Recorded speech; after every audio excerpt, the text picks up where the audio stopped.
Mikee P, Mike Probosi back in the Money Players Podcast. Assiniboia, another week, another Assiniboia pick four to go after. And bringing in a guy that I'm becoming a fan of. He's had me on his show at America's Best Racing. He's done some stuff for In the Money Media in the past. Ryan Anderson, welcome to the Assiniboia pod. Your buddy Jackson Muniz has done a couple shows with me. I thought it was your turn to jump in. Yeah, no, I'm happy to be here. Thanks for having me. I'm excited to dive into this late pick four action. They've had some great pools, some competitive fields, and I think I really like this sequence. So, Ryan, let's talk about some of the stuff you're doing right now. I know you and Jackson are doing the show for America's Best Racing with on the weekends, typically Saturdays for a lot of the big race days. But I know that you have your own show also. The Gallop Out is becoming more popular week after week. And I know I think you've done some work on Howard's show also. So talk about you and you're kind of like you're starting to racing, you're a young guy, how'd you get involved in the game and some of the stuff you're doing now?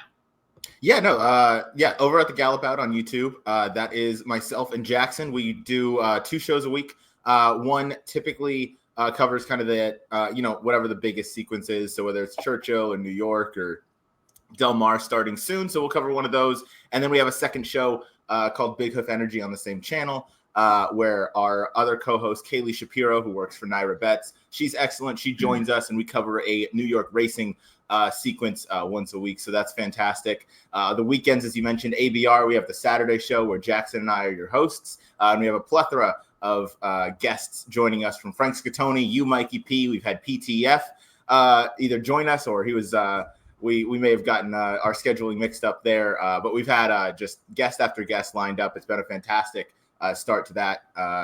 Hopefully a long schedule of the Saturday show there as we cover live racing throughout the country.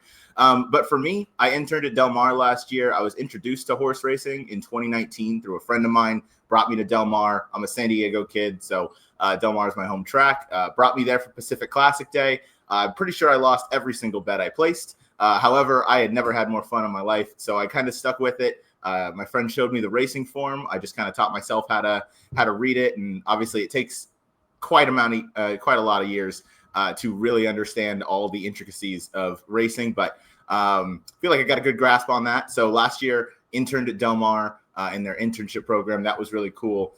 Met a guy named Frank Scatoni, who I'm sure you're aware of as well. He's an excellent guy. Can't say enough nice things about him. He had me on his seminar, and then ever since then, I just kind of made my own YouTube channel and just kind of stuck with it from the handicapping shows. So here we are now, less than a year later, doing all right. Yeah, that's awesome. And Frank's a great guy, and him and I have done a lot of work on the plus side, and I really enjoy working with him and talking to him. But enjoying you guys' stuff as well. I mean, your format, I love you guys' format, especially on the weekends there with that America's Best Racing show, because you're able to stream some of the races.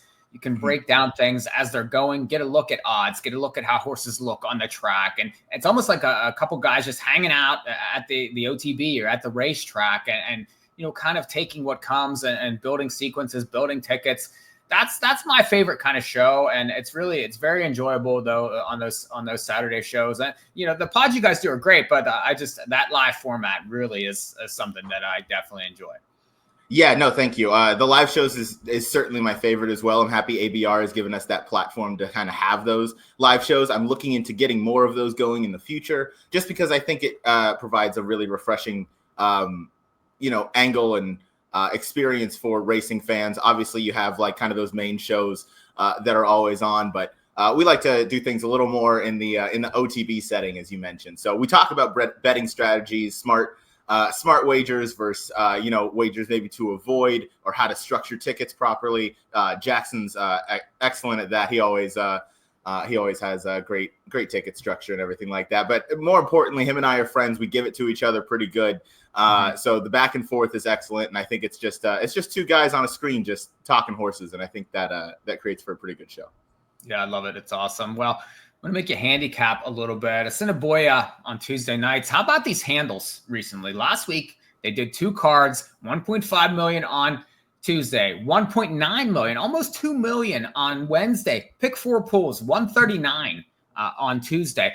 It was 198 on Wednesday, that dollar late pick 4. So giant handle running through Assiniboia. They guaranteed it 50,000, but I've been saying for a couple weeks here. I mean, really, that 50,000, they're in no danger of having to worry about that. They're producing these massive late pick 4 pools at dollar minimum, very horse player friendly.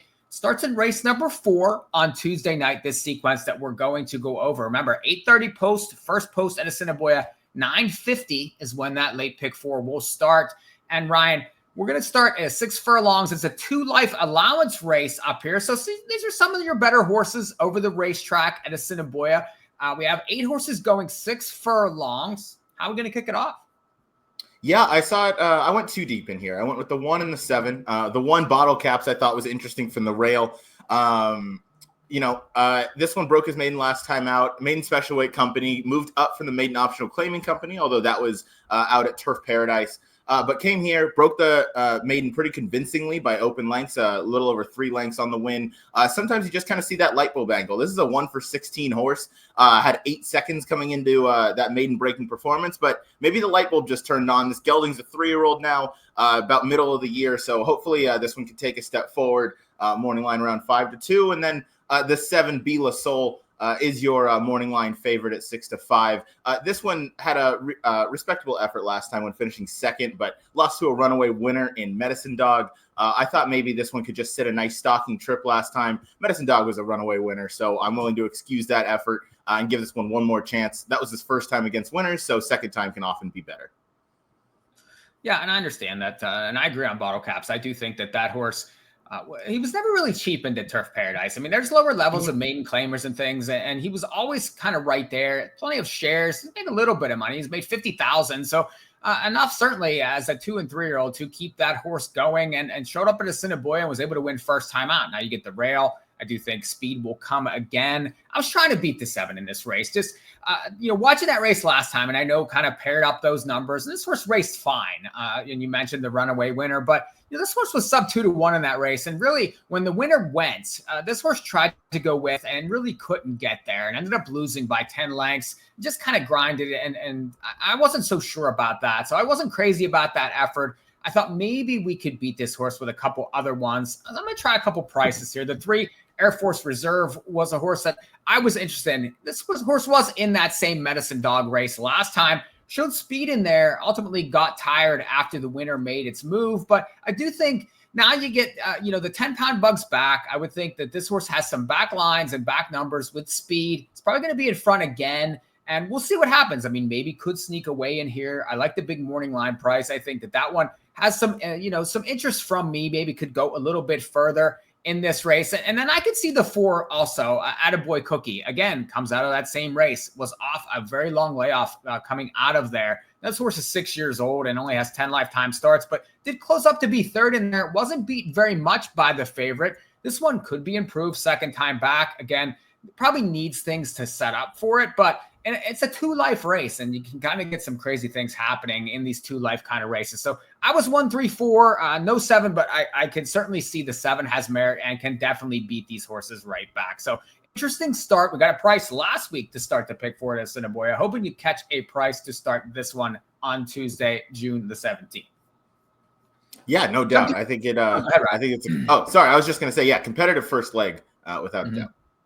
Absolutely. And they've been given a lot of prices. The payouts have been fantastic at Assiniboia. So always looking to catch some prices to kick off the pick 4. We'll go to race 5. And this is a bottom level type race here. It's 3,000 claimers, non-winners of a race. And there's some conditions involved. I mean, horses that haven't won a race since December 17th. They're going 6 furlongs again.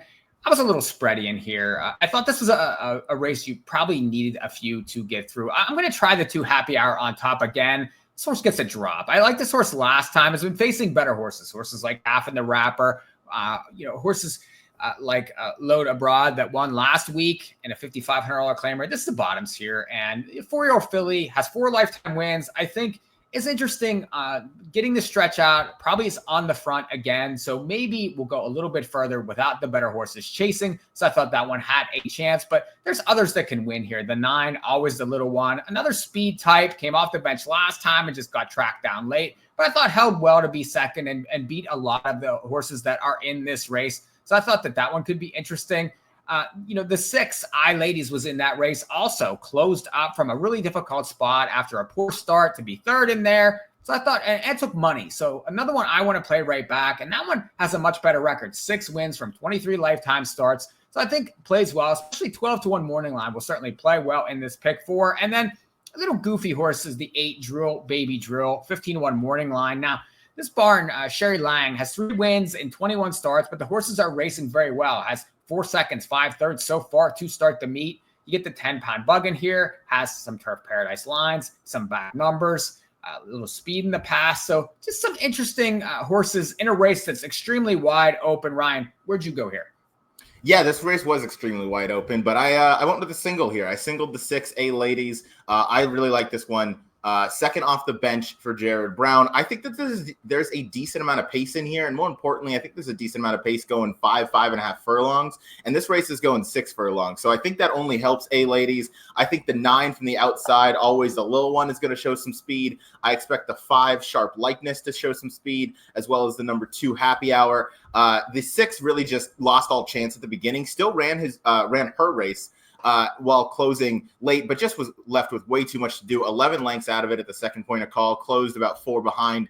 Normally this one likes to be a little more in touch with the field, has been chasing some hot paces and has done well when getting that set up. I think 6 furlongs is really going to help this runner on tomorrow. So yeah, I want to take a single, 12-1. I think this is a very spready race. So that's kind of where I wanted to take a stand, hope for a nice price, and then keep it moving along. Yeah, I love your style here. I mean, wide open race, you're going with a aggressive price single. And this is a great way to get a lot of value and a lot of separation in these pick 4s is when you find a horse you like at a big price, a lot of people are spreading. Look, I'm spreading in the race. And, Ryan's, he's going to try to shrink down. If he can get this price to win here, he really creates a lot of equity in this pick 4. So, Ryan, I know that you guys talk about this a lot on your shows. So this is a veteran horse playing type move. This is a move that a winning players make. So, talk about your thoughts on betting these kind of sequences when you make a move like this, just, what you're trying to accomplish. Yeah, I mean, the ultimate goal is to be right? Like any horse player, all we want is to be right at the end of the day. So if we have an opinion, you might as well press it up. You might as well be confident in it.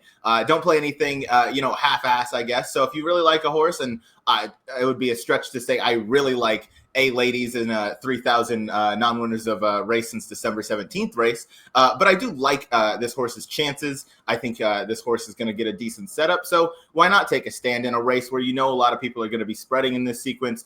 You mentioned it. You can really up the value of your ticket if you're able to be right in a race where others are spread. So it's always about kind of zigging whenever other people zag, just kind of being off of that pattern, trying to find a way to make your ticket kind of stand out. So yeah, Jackson and I talk about this a lot on our show. I've always kind of been this way. If I find a price that I like and I can poke some holes in the favorites, then by all means, I'll take a stand in single. And if I find a vulnerable favorite, but I don't really have a strong opinion anywhere else, I'll just kind of find, maybe a couple, 2 to 3 horses that I like at decent prices and take some stabs with those. But this is an example where I feel pretty confident singling this one, moving on in this sequence. Yeah, and lots of other options in the Assiniboia too. You got rolling doubles, you have pick 3s, so don't necessarily have to just play the pick 4 here. There's plenty of other options, especially you get a price horse like this. Other options to bet on the win side, but certainly those doubles and things present tremendous value at Assiniboia there. So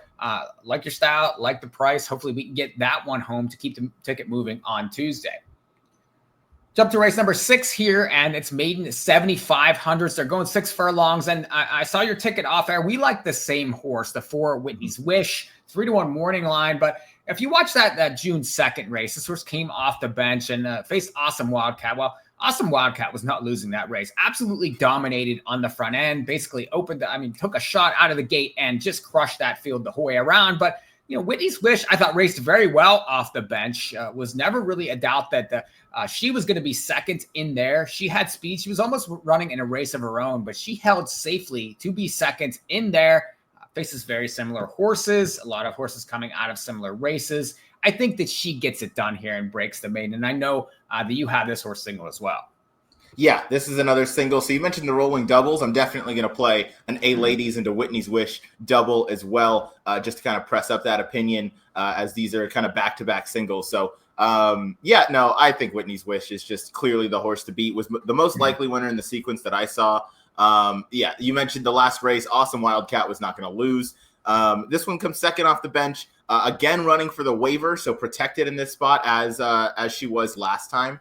So I like to see that. That obviously shows some confidence that they think this horse can take another step forward. Has progressed, in pretty much every start of this one's career. Second off the bench as a 4-year-old. I expect this one to be in the winner's circle. Yeah, she's going to be tough. And, if you watch a lot of those common replays, a lot of these same horses like, Tree Hugger, It's Not the Law, they've all faced each other. I do think that this one definitely stands out over those that have raced these past couple weeks here at this maiden 75 level. So we'll move on to the last race in the sequence, and it's a 2 life again. It's 10 claimers this time, Ryan. How are we going to get paid here? Yeah, I went pretty spready in this race. So I went 5 deep to end us off here. I'll start with the rail. I went with the one distinct tail. I thought this one had a decent shot. Second off the bench, again running for the waiver. That's an angle I really like when the trainers utilize that. So again, protected in this spot. I thought second off the bench, kind of ran in place last time, but could benefit from the stretch out of the extra furlong to the distance of 6 where this one's going today. Has some back races that could certainly compete here. I also went with used the number 2 Silver Jaguar at a nice price. This one's first off the claim for Sherry Lang. And I thought this one, again, another decent chance. This one's going to be forward. Sometimes these races, you don't see a lot of horses pass others. This one's going to be to the inside. Should get a good jump out of there. And I'm hoping this one can maybe hang on for a win. The jockeys had a really nice start to the meet as well. Then I'm going with the 5 Brinson. 5-2 on this one. Has been on and setting some slow paces, which I don't typically love, but I thought this one might just set up for this horse. Might just get that outside stalking trip and might just kind of trip out in this spot. I also went with the number 6 Suit Me Up Charlie. Another one I think is going to be showing some speed from the outside. Could just kind of sit that nice kind of 3 wide stalking trip, even maybe right in behind there, and just kind of get the jump on any deep closers. Going the 6 furlongs, I think the stretch out is going to help this one kind of stretch his speed as they go a little bit farther. And then the last one I used was Kentucky Jake, the number 10. This is one I could see coming from off the pace, second off the bench. Again, another angle that I like because you could definitely see some improvement. This one improved the last time, second off the bench, looking back to last year in the summer. Improved, finished a nice second that day, but improved by about 8 points. Looking for this one to take another step forward. Second start of the form cycle. Should be from the outside, and as I mentioned, there's some other horses that could certainly set the pace. So I have, I believe it's 3 that are going to be up front, and then 2 coming from out of it. So it gives me a nice mix of where my horses are going to be early and late. Yeah, I agree on the 10. That's my top pick in here. It's Kentucky Jake. 10-1 morning line. You get to switch to Whitehall here, second off the bench, like you mentioned. You get the stretch out. You get the pace to run at. This horse took money off the bench. I mean, it was 3-1, versus similar horses last time, and just really couldn't get into that race. That race was dominated by the top 2. Basically around the racetrack. Now, Lemon Twist is back in here, but I think should face more pressure. So I do think that this pace is going to heat up. So I do like Kentucky Jake to finish. And this would be probably one of my stronger plays of the day. I do like this one, especially given this pace scenario. I think some other prices can win, though. I'm going to use the 7 Big Walk. I mean, 15-1 morning line. And another horse that gets a jockey switch here. You get a little bit of a stretch out. Now, this horse was 50-1 last time. But I just think that just the nature of the pace scenario here, that this horse could get a trip, is 3rd back for this barn. And, after shipping up, and it's just ran a couple even races, but those times are decent. I think fits versus some of these. So I'm interested in that one, especially at a price. And then the 3 is another one I think is interesting. Thusly Inspired, another horse that you shipped up from Fawner, had a sort of an even race, took no money whatsoever. It was 58-1 there on June the 2nd. I do think this horse will take more money here for a barn that can improve. You get a jockey switch again. And I do think I'm going to play a little better versus these horses. So 10, a 7, and 3 to finish up. And there's my pick for, if you see, 36 for $1 there. That dollar minimum. And I'll put Ryan's up again. His is a little bit smaller, but he has that nice 15-1 single there in the second leg. So lots of separation. If either one of these tickets can win, I do think you're going to get paid. I think last week, Ryan paid over $10,000, like almost $10,000 for $1. So, I mean, you're getting some big payouts in these pick 4s. You are, and if we're pretty sharp handicappers, I'd like to say, especially also Jackson Muniz should be mentioned in there, I guess. But no, these pools they're nice. They have the opportunity to pay out really well. Some people just kind of maybe throw in some tickets. A pick 4 is something you can kind of wrap your head around. Pick 5 maybe it takes a little bit too much work for some of like the newer bettors, but I guarantee you, anybody on track, anybody looking at these wagers on their phone that see, 50K guaranteed, like, okay, I'll take a stab, and that creates a lot of extra money in the pool that's good for people like us. So I'm looking forward to the sequence tomorrow. I don't play Assiniboia Downs too often, but I will definitely be playing this ticket, especially after looking. I like that single a lot, or both singles, I should say, but I like the single of A Ladies in there. So I'll play it. $10 ticket. That's not too bad. Some action on a Tuesday I'll never complain about. Absolutely. Get in on that Assiniboia on Tuesday action, and get in on these pick 4s and all these big pools. Lots of nice handle at Assiniboia on Tuesday and Wednesday nights, and we have some Mondays mixed in throughout the meet, so check that out. Ryan, really cool that you came out here. I know it's early where you are. Jump in and do this for me, and hopefully I can jump on your show soon, but we'll be talking, I'm sure. Absolutely. We'll definitely have you back. We'll be covering Woodbine, this weekend, next weekend. So obviously would love to have you on there. We'll be covering Monmouth as well. We'll be just talking horses. You know how we do. So you're welcome anytime. Excited to have you back with us. And thanks for having me. This is a lot of fun. And yeah, it's a little early, but it's like 9:50. So I'm awake enough. Ryan's awake. Everybody get awake for Tuesday Assiniboia. Jump in on that late pick for these big pools. There's been a production of In the Money Media. We'll see you next week for more Assiniboia coverage. Check out the YouTube channel. Check out PTF's Royal Ascot coverage this week. That's wall to wall. Can't wait for that to get going. We'll see y'all next time.